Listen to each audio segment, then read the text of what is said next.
with the name of Allah Almighty, the return of the native.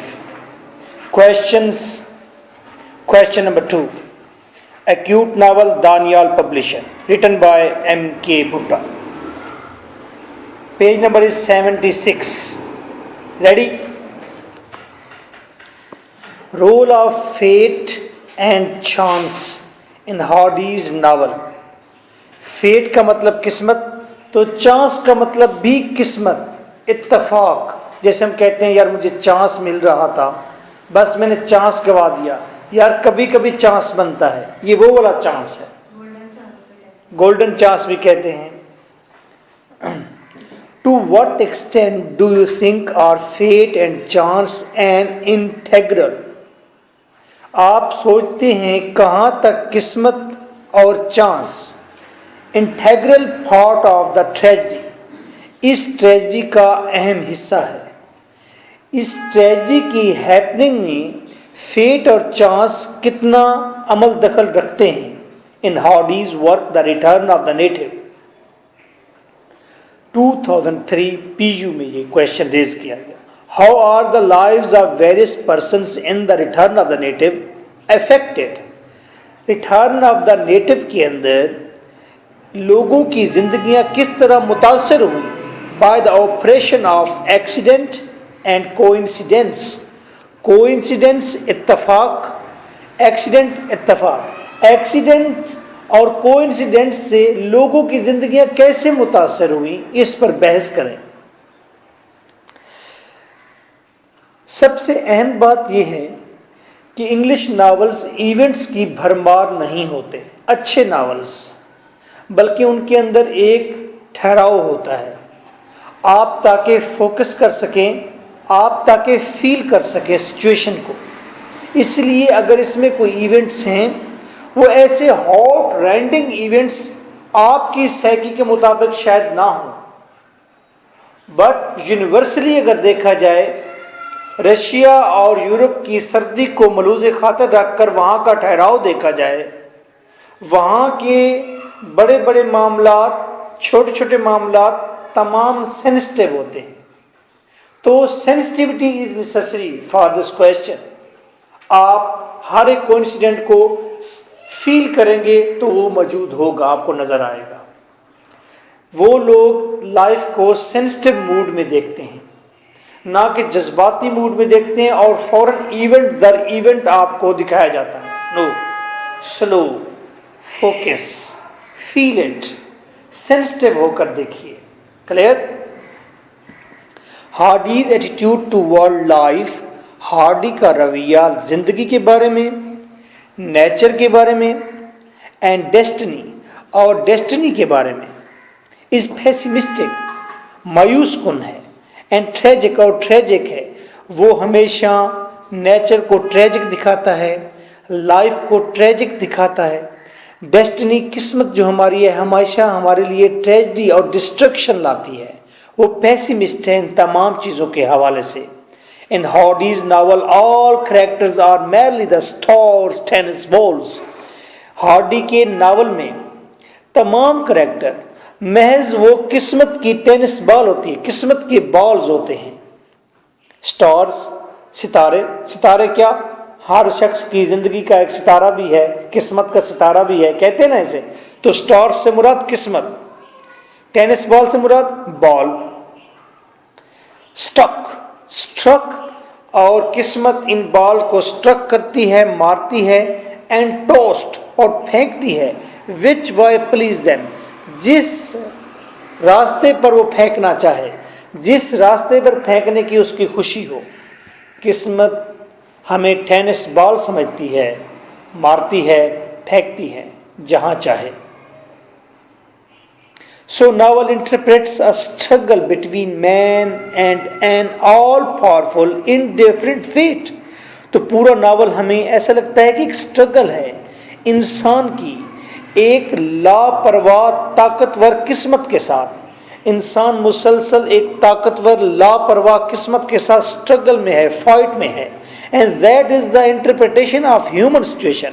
और यही पूरी इंसानियत की इंटरप्रिटेशन है। तमाम दुनिया के लोग किस्मत के साथ आजमा हैं, उसके साथ स्ट्रगल कर रहे हैं, कोशिश कर रहे हैं। It seems that all hanging and waving is the trick of destiny. ऐसे लगता है all hanging and waving is the trick of destiny. तमाम तर हैंगिंग जो चीज़ जहाँ जहाँ मौजूद है, वेविंग जो चीज़ लहरा रही है, जिंदगी की सारी रमक चहल पहल हर चीज़ किस्मत का ट्रिक है।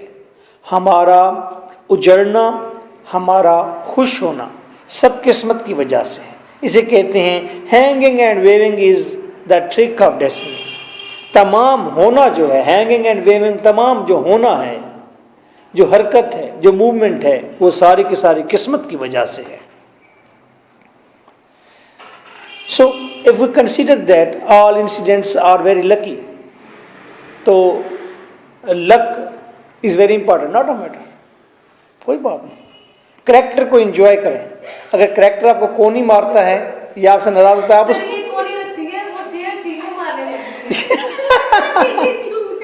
ओके।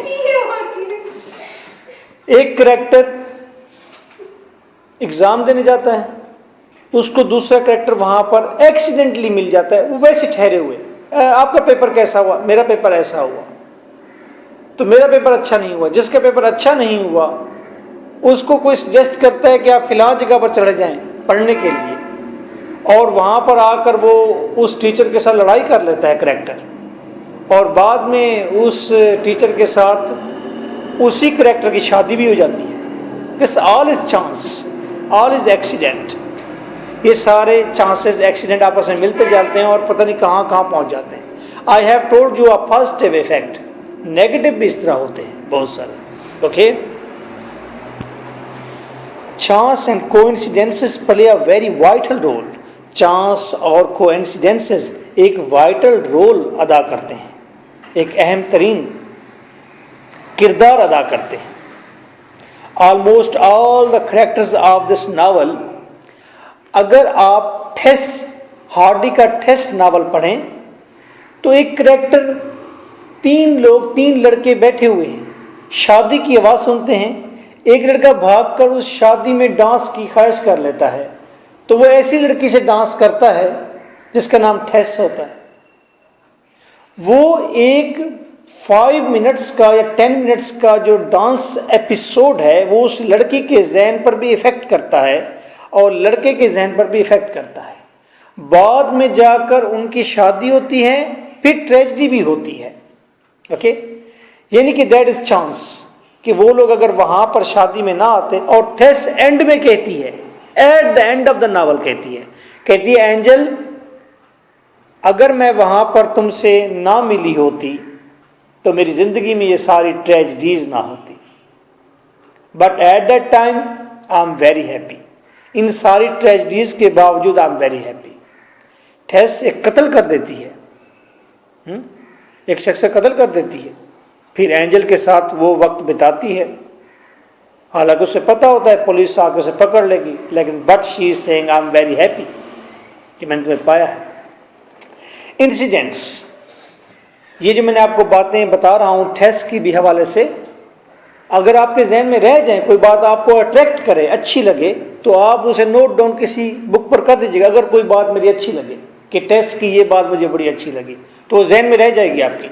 एग्जाम में उसको भी हवाले के तौर पर लिख देंगे कि हार्डी के दूसरे नावल में भी कोइंसिडेंट एक्सीडेंट की ये बात मेन कैरेक्टर टेस कहती है कि अगर मैं तुमसे ना मिली होती तो ना ये ट्रेजेडीज होती और ना आज ये खुशी होती। इतनी बात लिख देंगे, that would be enough. Chance and coincidences play a very vital role. Almost all the characters of this novel go through the stage of disappointments. Return of the Native के अंदर तकरीबन तमाम करेक्टर्स वो डिसअपॉइंटमेंट से गुजरते हैं, मायूस होते हैं, मिसफॉर्चून्स होती हैं उनकी, बदकिस्मत भी होते हैं, एंड सफरिंग, और उनको सफरिंग भी मिलती हैं।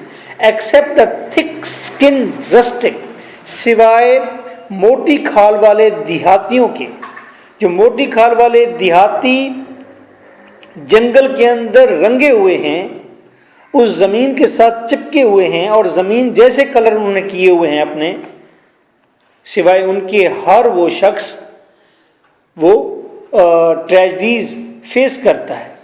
सिर्फ जो नेचर के साथ रहते हैं, एग्डन हीथ के साथ रहते हैं, उनको पर कोई सफरिंग नहीं आती। Who does not have any ambition, क्योंकि इन देहातियों के कोई एम्बिशन नहीं है, लकड़ियां चुनते हैं, गुजारा करते हैं। एंड हायर ड्रीम्स, और इनके कोई हायर ड्रीम्स भी लाइक द कल्टिवेटेड पीपल, जिस तरह कल्टिवेटेड पीपल्स के होते हैं। कल्टिवेटेड पीपल जो हैं उनके होते हैं ना, हम लोग कल्टिवेटेड हैं, पढ़े लिखे हैं, हमारी प्रिंटिंग है, हम ओरिजिनल ह्यूमन तो नहीं है, हमारी तो बड़ी काट तराश हो गई है ना। अब हम वेल मैनर्ड हैं, अच्छा सोचते हैं, प्रोग्रेसिव सोचते हैं, और एम्स हैं। कल्टिवेटेड पीपल के एम हैं, और जो रस्टिक हैं लोग, उनके एम्स नहीं हैं, और उनको कुछ होता भी नहीं है, उनके ऊपर कोई सफरिंग नहीं आती, मिसफॉर्चून भी नहीं आती।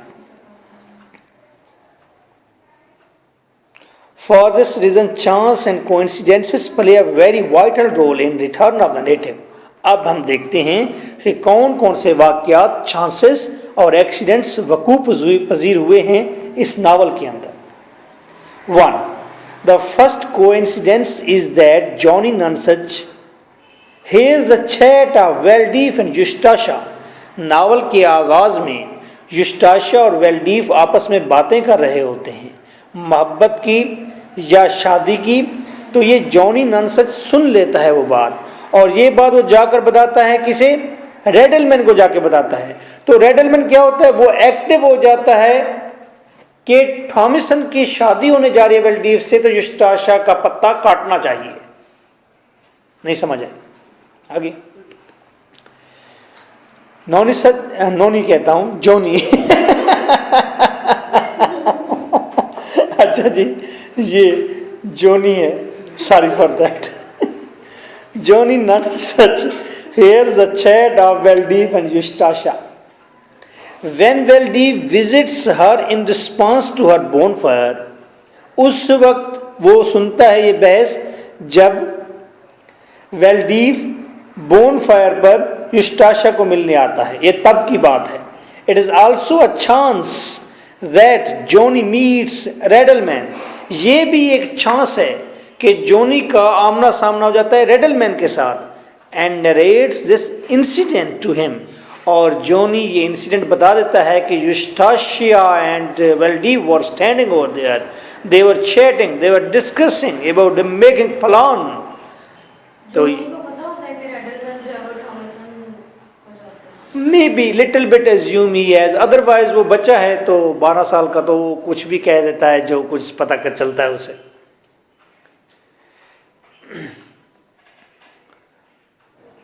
As a result, Redelman becomes actively involved in the affairs of these two major characters. इन दो मेजर कैरेक्टर्स के दरमियान में वो हायल हो जाता है रेडलमैन। यूस्टाशिया एंड वेल्डीफ, ये दो कैरेक्टर थे, इनके दरमियान में कौन हायल हुआ? रेडलमैन। बाय अनदर एंगल, एक और एंगल से देखा जाए, दिस चांस मीटिंग, ये chance meeting of Reddleman and Johnny Nonsuch, इस चांस मीटिंग से क्या निकलता है? Results in the wedding of Thomasin with वेल्डीफ।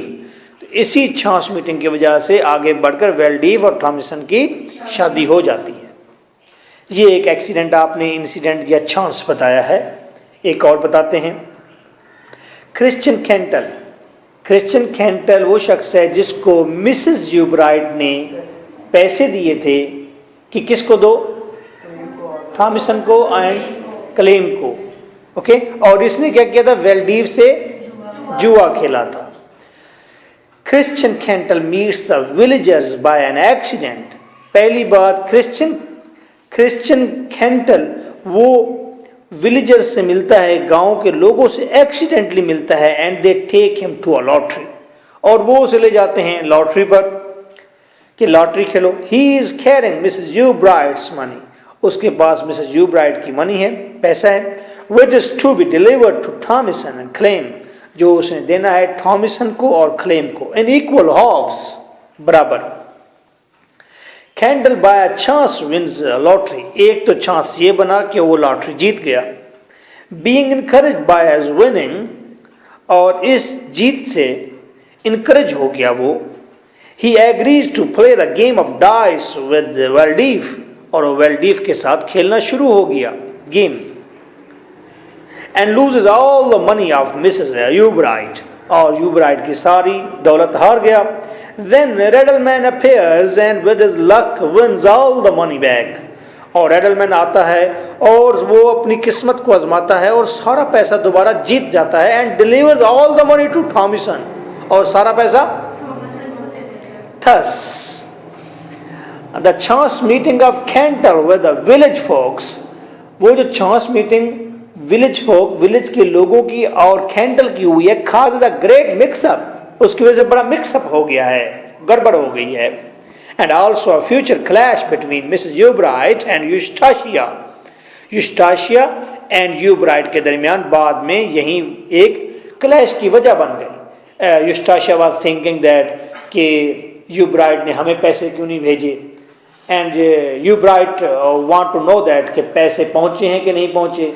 सो वहां पर आकर क्लैश हुआ है और ये मेजर क्लैश दोनों का सामने आया.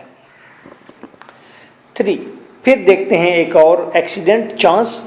The semi blindness of claim is a fate, अब ये भी किस्मत थी कि वो सेमी ब्लाइंड हो गया क्लेम. लीड्स टू रॉइनस रिजल्ट्स, इसके रिजल्ट्स बहुत बुरे निकले हैं, तबाही खेज निकले हैं. Claim becomes a furze cutter and Eustacia does not approve it, Clym furze cutter बन गया, लकड़ियां काटने वाला, चुनने वाला, और यूस्टाशिया ने अप्रूव नहीं किया. You can also enhance this all one, आप इसे मजीद बढ़ा सकते हैं, कुछ और इसके साथ लिख सकते हैं. You can detail over there, you can say that yes once he met with a person who was a first cutter and he asked that how he is doing his work, and then he replied, yes, you can also do work with me, and he also agreed, even though the Eustacia did not approve this work, but he started to work as a first cutter. So that is also a demolishing effect, and she became dejected. Who? Eustacia, you are with me. Okay. 4. Another accident is the chance meeting of Eustacia with Valdeef. एक और बाद में जब वो blind हो जाता है, कौन? क्लेम. तो फिर एक चांस मीटिंग बन जाती है, आपस में टकराव हो जाता है यूस्टाशिया का एंड वेल्डेफ का, which leads to the renewal of bound between the two, दोनों के दरमियान वो बाउंड जो रिश्ता है दोबारा बंध जाता है, मजबूत हो जाता है. तो ये भी चांस है. Mrs Yeobright calls on a visit of ceasefire. Mrs Yeobright, मुझे एक बात याद आ गई है, सन्ना जब के सामने बैठी हुई है, मैं इस जगह को छोड़ के चला गया था वान टाउन को, फ्रैंकली स्पीकिंग. तो मैं तो उधर बैरे टाउन रह रहा था ना, ठीक है. तो मुझे कॉल्स आती रहती थी कि जी हम ट्यूशन पढ़ना है, मैं कहता था वहाँ आ जाएं, वहाँ कोई भी आ भी नहीं सकता था. फिर इसका मैसेज मुझे आया था कि सर मैं अनम की दोस्त हूँ, एक और अनम थी, तो उसकी दोस्त हूँ, तो मुझे आपसे पढ़ना है. बड़ा ऐसे जैसे गुड़िया कोई बोल रही हो, मैसेज में भी ऐसा लगता है जैसे छोटी सी बच्ची कोई बात कर रही हो ना, बड़ी माइल्ड सी लैंग्वेज, बड़ी सॉफ्ट सी लैंग्वेज. मैं ऐसे पढ़ रहा देख रहा था, नहीं फील दैट कि मुझे ना वहाँ पर होना चाहिए. गो का मेरा बिजनेस कुछ भी है, लेकिन फिर भी मुझे वहाँ पर होना चाहिए. लोग मुझसे पढ़ना चाहते हैं, मिलना चाहते हैं, ये भी एक अहम काम है. तो then I feel that today मुझे महसूस हो रहा है कि she was also one of the encouraging element. और मैंने फिर यहाँ पर एक एकेडमी यहाँ पर ले ली थी, शायद उसमें तुम आई थी, वो जो एकेडमी हमने पहले तकबीर एकेडमी थी, आई थिंक सो. नहीं सर, ये जो पोस्टमैन, अच्छा, पोस्ट ऑफिस के सामने मैंने वहाँ एक एकेडमी, एक दोस्त की एकेडमी में पढ़ाने के लिए 1 दिन मैंने 2 दिन मैंने 3 दिन पढ़ाया वहाँ. तो साथ ही मुझे 6 माह से जगह नहीं मिल रही थी कोई एकेडमी के लिए, तो साथ ही जगह मिल गई. तो फिर ये लोग आ गए, फिर दोबारा मैं ट्राइगर हो गया और इनकरेज हो गया, रेडी हो गया, एक्टिव हो गया कि मैंने पढ़ाना है बच्चों को, आओ जी मैं पढ़ाता हूँ. हालांकि मैंने तो पहले भी ऐलान कर रखे थे कि 2013 के बाद मैंने नहीं पढ़ाना. और वैसे अब भी मैं अपने दिल को दिलासा देता हूँ कि मैं बस वैसे पढ़ा रहा हूँ, ठीक है, शौक से, मगर मैं प्रोफेशनल नहीं पढ़ा रहा. तो ये सारे चांसेस हैं, एक्सीडेंट्स हैं. उसके बाद कितने लोग हमारे सामने आ गए, आप लोग सारे आ गए, फिर पढ़ना शुरू हो गया, फिर मास्टर की क्लास आगे, एक बस सिलसिला, अब और सिलसिला मजीद, पता नहीं इससे कितने सिलसिले निकलने हैं. Okay, whatsoever. Mrs Yeobright calls on a visit of ceasefire. Mrs Yeobright आई है ताकि वो विजिट करे, उसके विजिट का पर्पस था सीज फायर की लड़ाई ख़त्म। विद हर सन, अपने बेटे के साथ सुलह करने के लिए वो आई है। Accidentally Eustacia and Clym can't receive her. Clym और यूस्टाशिया ने उसे रिसीव नहीं किया क्योंकि घर के अंदर कौन मौजूद था? वेल्डीव। क्लेम कहाँ था? सो रहा था। तो यूस्टाशिया ने पेन में से देखा भी था, लेकिन वेल्डीव को बाहर निकालते निकालते उसे देर हो गई and Yeobright returned back. On her homeward journey, घर की तरफ जाते हुए Mrs Yeobright faces yet another accident. Mrs Yeobright को एक और एक्सीडेंट फेस करना पड़ा, and that is the solid accident. ये सॉलिड एक्सीडेंट है। She is bitten by an adder. वो एक एडर से, एडर सांप, छोटे कद का, छोटे लंबाई का सांप होता है, एडर कहते हैं। तो इसे डड्डू सांप भी कहते हैं, ठीक है, डड्डू सांप भी कहते हैं। डड्डू सांप से? अच्छा, ये नाम आपने सुना हुआ है? अच्छा, वैसे मैंने खुद से बनाया था अभी अभी। अच्छा अच्छा अच्छा अच्छा, ठीक है। वैसे मैंने डड्डू साहब खुद से कहा था, मैंने कहा चल जाएगा, वो तो वाकई चल गया।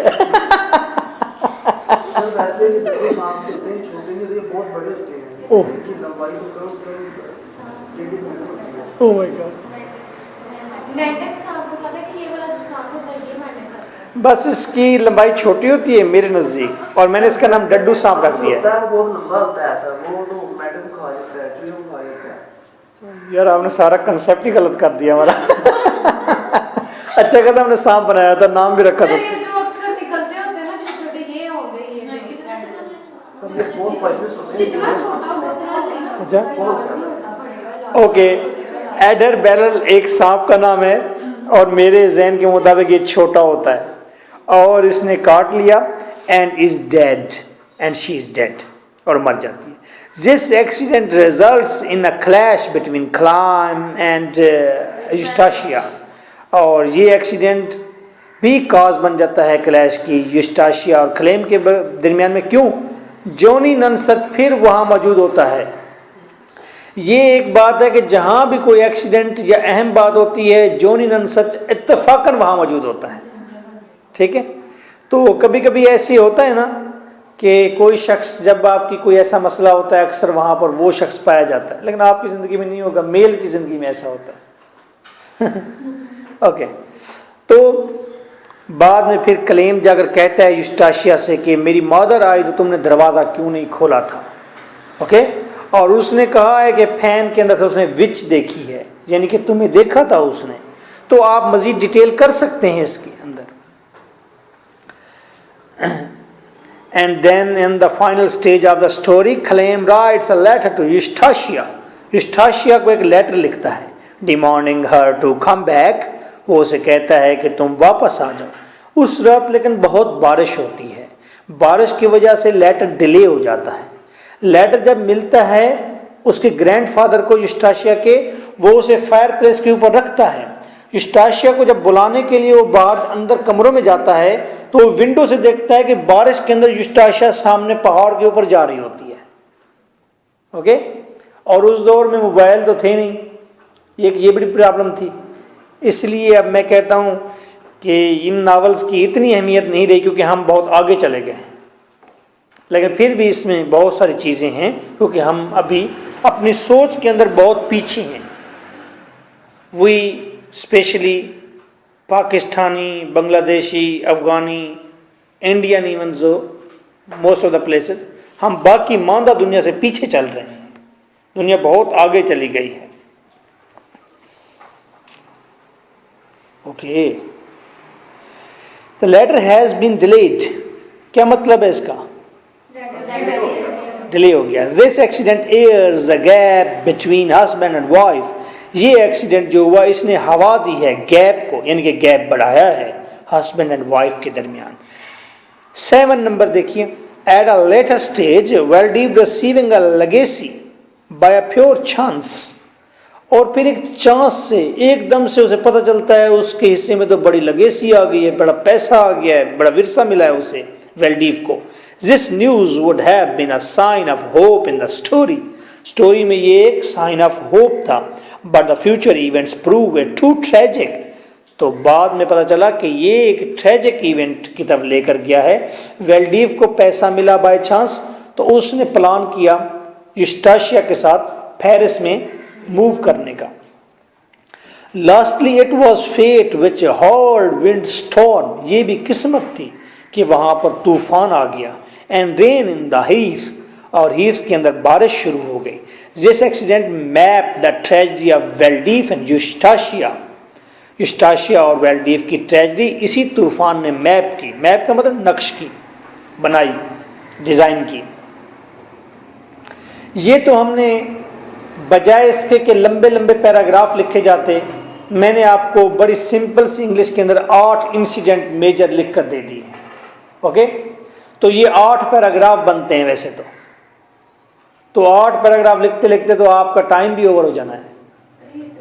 बस इतना जितना लिखा हुआ इतना ही लिख दीजिएगा। ओके, अभी हमने हार्डी की व्यूज़ तो डिस्कस किए ही नहीं है कि चांस और एक्सीडेंट के ऊपर, मैंने मिक्सअप नहीं किया चीज़ों को अलग अलग, पहले इंट्रोडक्शन दे दिया, फिर जो इंसिडेंट हुए हैं वो बता दिए, उसके बाद हार्डी के चांस के बारे में क्या व्यूज़ हैं। आप जितना मर्जी चाहे प्रोलॉन्ग करें, you can write this question in 20 pages, 20 pages पर आप यही क्वेश्चन लिख सकते हैं। हर एक इंसिडेंट को आप डिटेल जब करेंगे समरी के साथ तो पैराग्राफ स्वेल हो जाएगा, सूज जाएगा, बड़ा हो जाएगा, 1.5 पेज का एक पैराग्राफ चला जाएगा। नावल में तो अपने हाथ को बड़ा रोकना पड़ता है, नावल में आपके पास मालूमात ज़्यादा होती है, डिटेल ज़्यादा होती है और टाइम थोड़ा होता है। वो टेक्निक बाद में एंड पर बताऊंगा। Hardy's views about nature, accidents, chances, fate, circumstances and destiny. Hardy के क्या व्यूज हैं इस नावल में, क्या वो कहता है नेचर के बारे में, डेस्टिनी के बारे में, सर्कमस्टेंसेस, एक्सीडेंट्स के बारे में। ओके, अब हार्डी की अपनी कोट्स जो उसने नावल में इस्तेमाल की। God treated with scorn bye nature, God गुस्से के साथ ट्रीट करता है नेचर के जरिए, नेचर को टूल बनाकर, नेचर को टूल बनाकर क्या करता है गॉड? स्कॉर्न करता है, बुरे तरीके से ट्रीट करता है। मैन लाइज हेल्पलेसली, और इंसान बेबस पड़ा होता है, at the mercy of those for blind, और वो रहमो करम पर होता है इंसान बेबस होकर रहमो करम पर होता है। किसके? For blind doomsters, total blind destruction के। डोमिस्टर्स किस्मत के वाक़ियात, डूम से डोमेस्टर्स, डोमेस्टर्स का मतलब डिस्ट्रक्शन भी होता है, डोमेस्टर्स का मतलब यानी कि खुदाई आफत आप कह सकते हैं। अंधी आफतों के रहमो करम पर इंसान बेबस पड़ा होता है, एक्सीडेंट्स के रहमो करम पर होता है, चांस के रहमो करम पर पड़ा है, टाइम के रहमो करम पर पड़ा है, from which he had to endure injury, और इन तमाम चीज़ों से इंसान क्या लेता है? इंजरी लेता है, जख्म लेता है। And insult from the cradle to grave, और इंसान की तजलील होती है पंगूड़े से लेकर उसकी मौत तक। जिंदगी एक उजड़े हुए मैखाने की दहलीज पर बैठी नंगी तवाइफ का नाम है।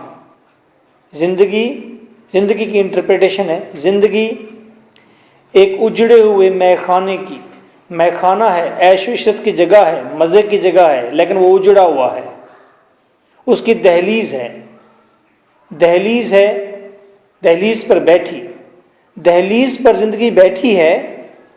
वो मैखाने के अंदर नहीं है कि कहीं टूटी हुई पुरानी बोतल में कहीं शराब हो।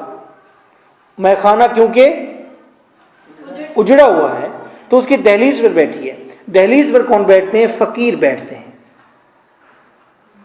जिसकी हम तजलील करते हैं। वो फकीर बैठते हैं जिसके अंदर एक होप होती है कुछ मिलने की। जिंदगी कहाँ बैठी है? दहलीज पर बैठी है। किसकी दहलीज पर? उजड़े हुए मैखाने की दहलीज, एक ऐशो इशरत की, एक मज़े और खुशियों वाली जगह की, सुकून वाली जगह की दहलीज पर बैठी है जिंदगी। नंगी तवायफ का नाम है जिंदगी, एक उजड़े हुए मैखाने की दहलीज पर बैठी नंगी तवायफ का नाम है। तवायफ है, तवायफ पहले ही शिकार है क्रिटिसिज्म का, सोशल स्टायर का, अपने प्रोफेशन की वजह से, फिर ये नंगी है। नंगी तवायफ का नाम है। नंगी तवायफ बैठी हुई है उस उजड़े हुए मैखाने की दहलीज में किसी उम्मीद पर, और नंगी तवायफ बैठी हो तो उसके बारे में बाकी चीज़ों की, इर्द गिर्द के माहौल की क्या व्यूज़, रिस्पॉन्सेज होंगे। तो जब से हम पैदा हुए हैं और मरते दम तक हम मुसलसल इंसल्ट का सामना करते हैं, मुसलसल हमें इंजरी मिलती है, लेकिन हमारे अंदर एक होप रहती है, और होप ऐसी है जैसे उजड़े हुए मैखाने से कोई होप हो। और ज़िंदगी भी ऐसी जालिम है कि जाती भी नहीं, दहलीज पर बैठी रहती है, जितनी मर्जी तजलील कर ले बैठे रहते हैं, मरते नहीं हैं। समझ आई? ये मेरी एक किताब के अंदर एक इंटरप्रिटेशन थी, मेरी एक बुक के अंदर ज़िंदगी की। और मैं अक्सर लोगों को जब कहता हूँ शेक्सपियर ने कहा था ज़िंदगी एक उजड़े हुए मैखाने की दहलीज पर बैठी नंगी तवायफ का नाम है, लोग कहते हैं क्या बात है शेक्सपियर की। ठीक है, आइए, तो ये वही बात कर रहा है कि वो इंसल्ट होती है इंसान को, इंजरी मिलती है इंसान को। किस से इंजरी और इंसल्ट मिलती है बताइए? नहीं, देखिए यहाँ क्या लिखा है, यहाँ से देखें, मेरी बात छोड़ें। हाँ, डोमेस्टर्स, एक्सीडेंट्स, चांस, टाइम से मिलती है ये सारी चीज़ें। और इंसान कैसे होता है? लाइज, देखें, हेल्पलेसली। और ये क्यों होता है? Because God scorn by nature, God गुस्से के साथ ट्रीट कर रहा है नेचर को टूल बनाकर इंसान को इस तरह से। It's mean that God want to keep people in certain condition.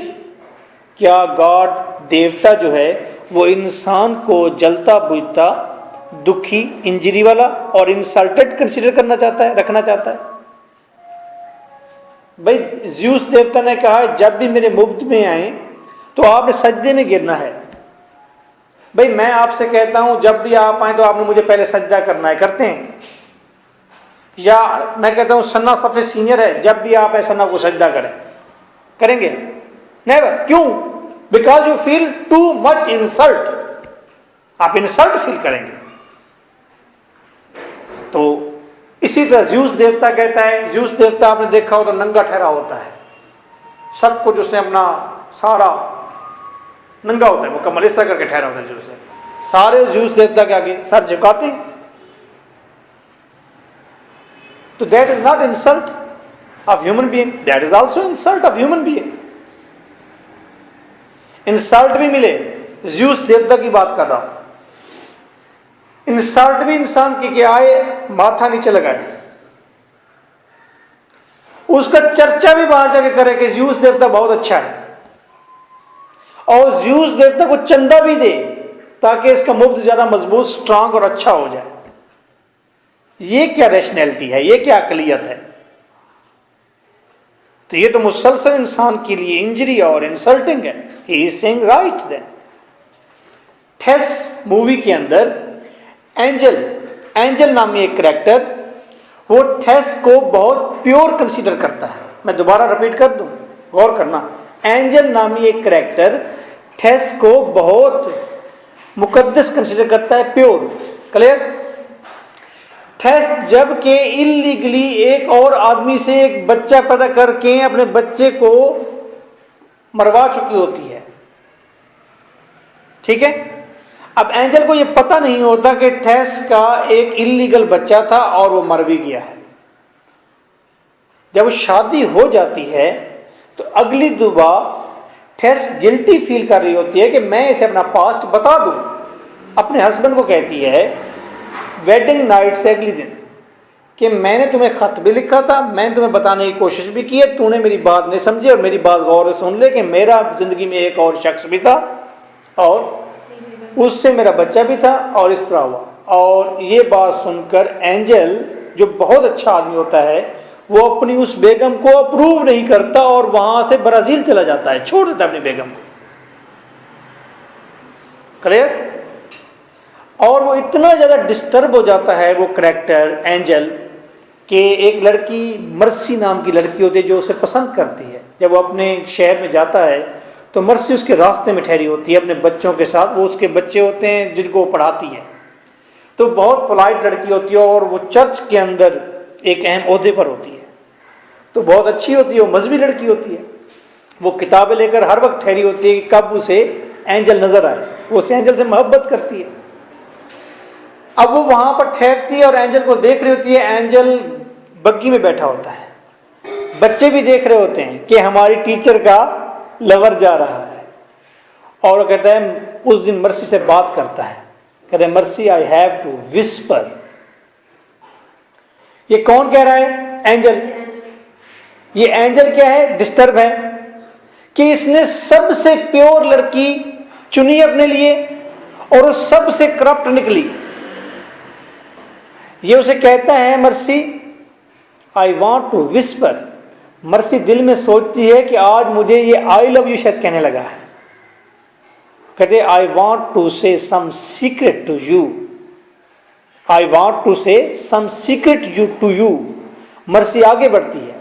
वो उसी टांगे पर बैठा थोड़ा सा झुकता है, उसके कान के करीब आता है और कहता है so lies that there is no God.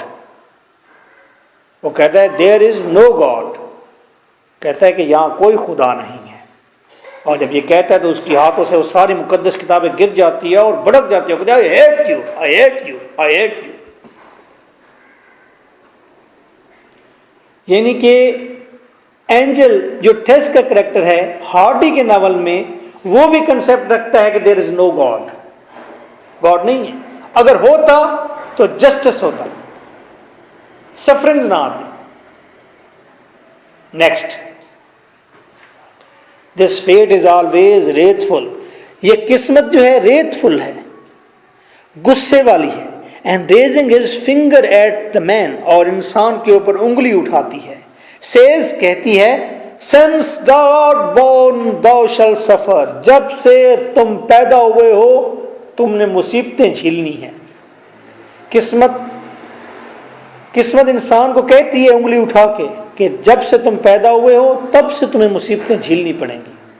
और हमने जब शेक्सपियर की all the words of stage पढ़ी थी, म्यूलिंग एंड पकिंग से सफरिंग शुरू हुई थी और एंड तक उसकी सफरिंग ही गई थी।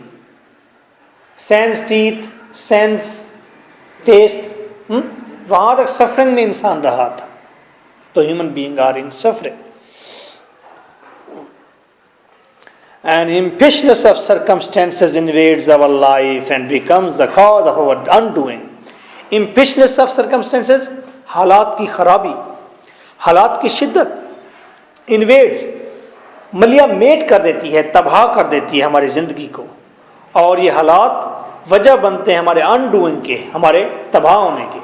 हम एस्टेब्लिश होते हैं, बड़े होते हैं, खूबसूरत होते हैं, जवान होते हैं, ताकतवर होते हैं, ये एस्टेब्लिशमेंट है, ये डूइंग है। और किस चीज को रेज करेंगे, मिटाएंगे, डिस्ट्रॉय करेंगे, दिस इज अनडूइंग। ओके, तो ये जो हालात हैं, हालात की शिद्दत है, ये हमारी जिंदगी को तबाह करती है और हमें अनडूइंग में ले जाती है। यानी कि हमें जीरो कर देती है, फिर दोबारा मार देती है, मौत की तरफ ले जाती है। Any question? An impishness of circumstances, हालात की शिद्दत या खराबी, इन्वेड्स आवर लाइफ, हमारी ज़िंदगी तबाह कर देती है। And becomes the cause of our undoing, और हमारी मुकम्मल बर्बादी की वजह बनती है। हालात हमारी बर्बादी की वजह बनते हैं। एक्सीडेंट्स, इंसिडेंट्स, फेट, ये हालात जो होते हैं हमें ये अनडू करने के लिए होते हैं, ख़त्म करने के लिए होते हैं। Happiness is an occasional episode. खुशियाँ कभी कभी आने वाले नज़ारे हैं, वक्फे हैं। एपिसोड का क्या ट्रांसलेशन करेंगे? किस्त है, कभी कभी आने वाली किस्त है in the general drama of pain, इस जिंदगी के आम दुख वाले ड्रामे में, यानी कि जिंदगी एक पेनफुल ड्रामा है और इस पेनफुल ड्रामा में कभी कभी कोई नज़ारा हमें मिलता है, सीन मिलता है, एपिसोड मिलता है, किस चीज़ का? खुशियों का। Chance is the incarnation of blind forces. Chance हिस्सा है ब्लाइंड फोर्सेस का। इनकारनेशन का मतलब होता है गोश्त पोस्ट होना, तो चांस भी ब्लाइंड फोर्सेस का हिस्सा है, कंट्रोलिंग ह्यूमन डेस्टिनी। और ये चांस जो है ह्यूमन डेस्टिनी को कंट्रोल कर रहा है। डेस्टिनी गवर्न्स ह्यूमन लाइफ, किस्मत इंसान की जिंदगी को गवर्न करती है। And it is hostile to man, और ये किस्मत जो है ये इंसान की दुश्मन है। Destiny often inflicts human beings with very little free will. Destiny किस्मत इन्फ्लिक्ट्स लागू करती है, इंसान के ऊपर डालती है बहुत थोड़ी फ्री विल, यानी कि डेस्टिनी इंसान को फ्री विल नहीं देती। आप स्टार्स की तरफ नहीं जा सकते, आप अपनी मर्जी से खुशियां नहीं ले सकते, आप अपनी मर्जी से जो चाहते हैं वो नहीं कर सकते। फ्री विल नहीं है इंसान को, किस्मत थोड़ी फ्री विल देती है। एंड इन्फ्लिक्ट्स अनडिजर्व्ड सफरिंग्स, और जिस चीज को इंसान डिजर्व नहीं करता, जिस चीज का इंसान हकदार नहीं होता, उस तरह की सफरिंग्स इंसान के ऊपर आती हैं, अपॉन देम, इंसानों पर। दो चीजें उसने कही हैं, एक तो डेस्टिनी इंसान की जिंदगी को कंट्रोल करती है, डेस्टिनी इंसान की दुश्मन है, और डेस्टिनी इंसान को बहुत कम फ्री विल लिबर्टी देती है, और डेस्टिनी इंसान को ऐसी सफरिंग्स देती है जिसका वो हकदार नहीं होता। बस ये बात है। जोहार्डीज characters are responsible for their tragedies. गो के हार्डी के कैरेक्टर खुद रिस्पॉन्सिबल हैं अपनी ट्रेजेडीज के।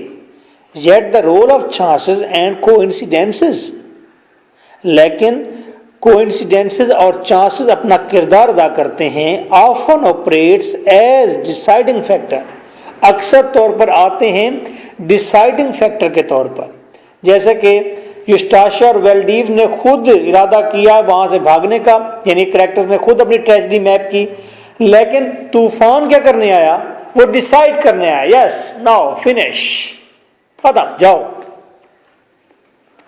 In other words, when human beings are not themselves responsible for the destruction, दूसरे अल्फाज में जब इंसान खुद रिस्पॉन्सिबल नहीं हो रहा होता अपनी डिस्ट्रक्शन के लिए, अपनी तबाही का बंदोबस्त जब इंसान खुद नहीं कर रहा होता,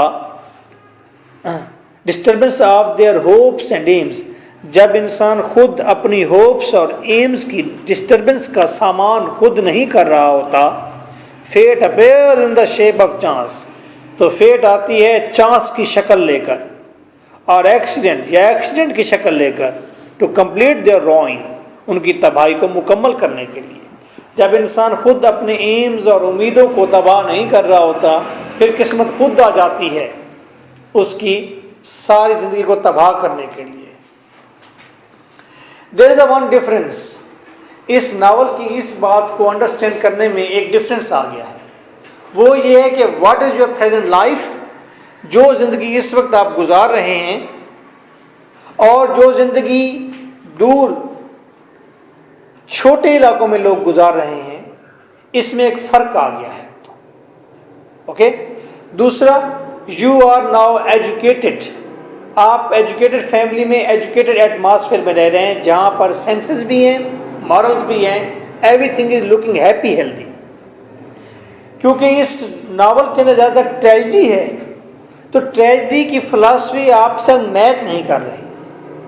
if there would be some women, यहाँ पर एक ऐसी लड़की बैठी होती जिसकी हस्बैंड की डेथ हो गई होती, या जिसके बच्चे की डेथ हो जाती, या जिसके भाई की डेथ हो गई होती, या जिसकी मदर की एक्सीडेंटली, या वो खुद पैरालाइज हुई होती, उसका हाथ ना होता, देन शी फील इट, वो इस नावल को फील करती। यस, तो आपने इस नावल को फील इतना अच्छा शायद ना कर सके, आप शायद कहें कि नहीं नहीं इतनी भी ट्रेजिक ज़िंदगी नहीं है, ये तो टू मच पेसिमिस्टिक हो गया है। लेकिन कई इलाकों में दैट इज़ ट्रूथ, ये सही है। दैट इज़ नॉट, वो उनको फील होता है हाँ ये शख्स ठीक कह रहा है ये चीज़ें। ओके, तो आप एज अ डॉक्टर हैं तो आप सिर्फ अपने ऊपर तारी करके इसको कैलकुलेट नहीं करेंगे, यस दैट इज राइट और रॉन्ग, ओ ये तो ऐसे बकवास करता रहता है, लंबी लंबी बातें करता है और कहता है कि जिंदगी ऐसी है वैसे, कोई ट्रेजिक नहीं है, एवरीथिंग इज हैप्पी हेल्दी। हम खाते हैं पीते हैं, ड्रामा देखते हैं और फिर एक्सरसाइज पर जाते हैं और फिर पार्क में जाते हैं और फिर खाने पीने के लिए बाहर भी जाते हैं और शादियों पर जाते हैं, आपस में इकट्ठे होते हैं। लेकिन अगर ये बात उससे पूछेंगे जो शख्स किसी धमाके के अंदर लंगड़ा हो गया, आधा हो गया, तो then he will say no you are wrong, जिंदगी ऐसी नहीं है, तुम वेट करो, अभी की अभी आई की आई, तुम्हारे पर मुसीबत आने वाली है, समझो, वो तुम्हें ये कहेगा। ओके, मेरा कहने का मतलब ये है, बीइंग अ डॉक्टर आप फील इसको इस तरह से करेंगे कि लोगों के ऊपर इस तरह के मसाइब आते हैं, चांसेस एक्सीडेंट ट्रेजिडीज हैं माशरे के अंदर, तो आपको ये चीज़ें ज़्यादा समझ आएंगे। Any question?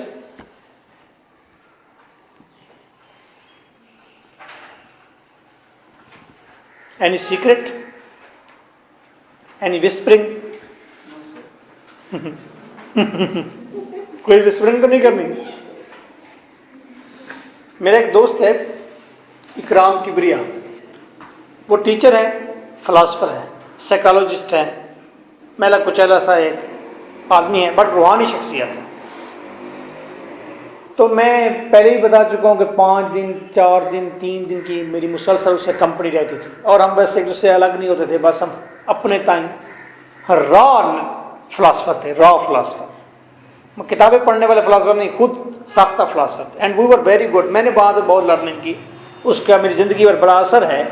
5 साल जो मैंने उस शख्स के साथ फ़िलासफ़ी की है वो मुझे उस्ताद कहता था और मैं बड़ा खुश होता था, हालांकि वो मुझसे ज़्यादा जानता था चीज़ें, वो डायरेक्शन बताता था, मैं सोचता था और वो भी सोचता था। 3 दिन से मुसलसल कंपनी कर रहे हैं, थक नहीं रहे, लोग भी हमें कह रहे हैं ओ यार अब तो अलग हो जाओ, 3 दिन हो गए अभी भी साथ हो तुम्हारी बातें ख़त्म नहीं होती। रात को 11 बजे सोने लगे और ये इरादा किया है कि सुबह मैं अपने घर जाऊंगा, हालांकि घर भी नज़दीक है, इतनी दूर नहीं है, 10 मिनट का वॉकिंग डिस्टेंस है। मैं सोने लगा, मुझे नींद आ रही है, तो घंटा गुजर गया, तो एकदम इकराम साहब उठ के बैठ गए। तो मैंने इकराम साहब की तरफ देखा तो कहते हैं भुट्टा साहब, मैंने देखा तो उठ के मेरी चारपाई के करीब आके बैठ गए और कहते हैं सर मैं एक राज की बात आपको बताऊं। मैं क्या अल्लाह खैर करे, अब राज की कौन सी बात याद आ गई है इकराम साहब को। उन्होंने कहा कि मुझसे वादा करें आप किसी को नहीं बताएंगे। मैंने कहा जी वादा किया, किसी को नहीं बताऊंगा। उसने कहा सर गॉड कोई नहीं,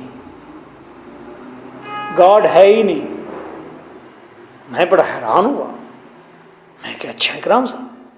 कहते हाँ, होली प्रॉफिट ही गॉड थे,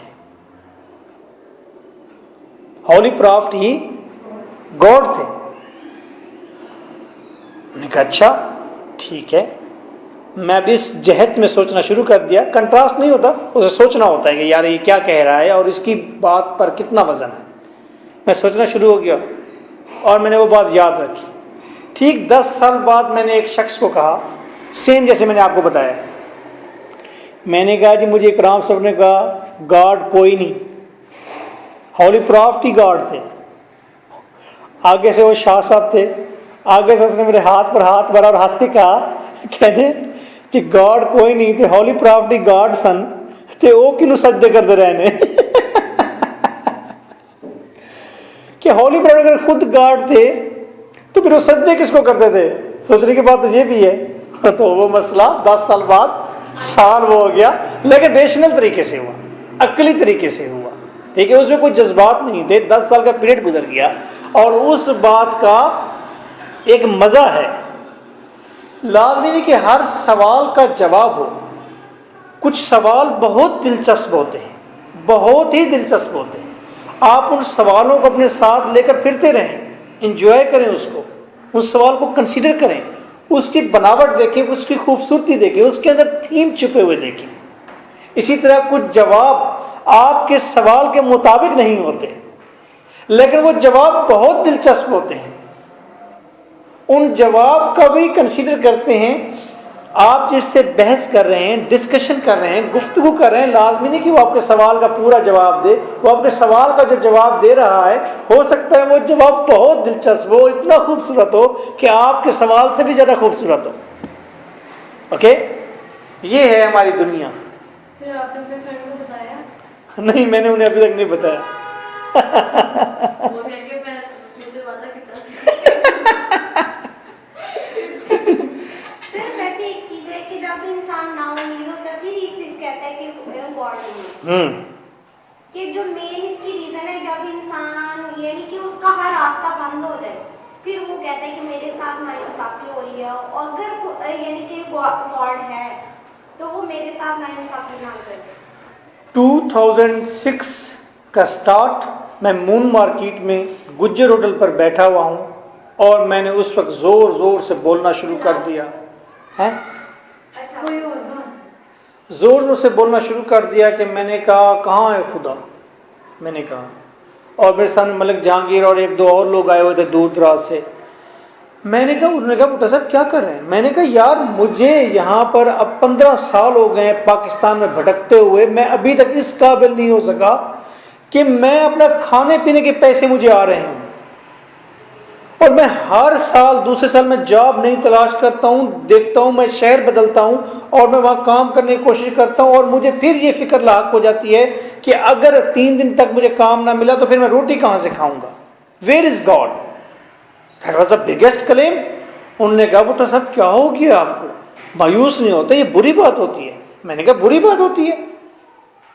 मुझे 15 साल हो गए, ये बुरी बात नहीं कि मैं रोटी पूरी कर रहा हूँ अपनी, वो नहीं हो रही मेरी मुझसे, और अकेला आदमी हूँ, साथ बीवी बच्चे भी नहीं है कि उनको मैं अपने साथ रखूँ। मैंने डोमेस्टिक लाइफ नहीं देखी, अरसा दराज हो गया।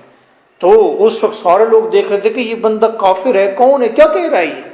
उन्होंने मुझे बिठाया, उन्होंने पानी शानी पिलाया, उन्होंने कहा भुट्टो साहब ऐसी बात ना करें, आपकी मेहरबानी, चुप हो जाए। मुझे बड़ा गुस्सा हुआ तो मैं उठ के वहाँ से चला गया। ये और बात है कि उन्हीं 15 दिनों में मुझे गवर्नमेंट जॉब भी मिल गई, और महीने बाद फिर मुझे अवान टाउन के अंदर यहीं पर एक एकेडमी के अंदर मैं पढ़ाना भी शुरू हो गया। तो गवर्नमेंट जॉब फर्स्ट टाइम और इवनिंग में पढ़ाना भी, आई वॉज वेरी प्रॉस्पिरस, हैप्पी कि गवर्नमेंट जॉब भी है और पैसे परमानेंट आने हैं, ऊपर से वो भी है। मे बी दैट वाज, मैं सोचता हूँ ट्रायल, ये मेरी आजमाइश थी।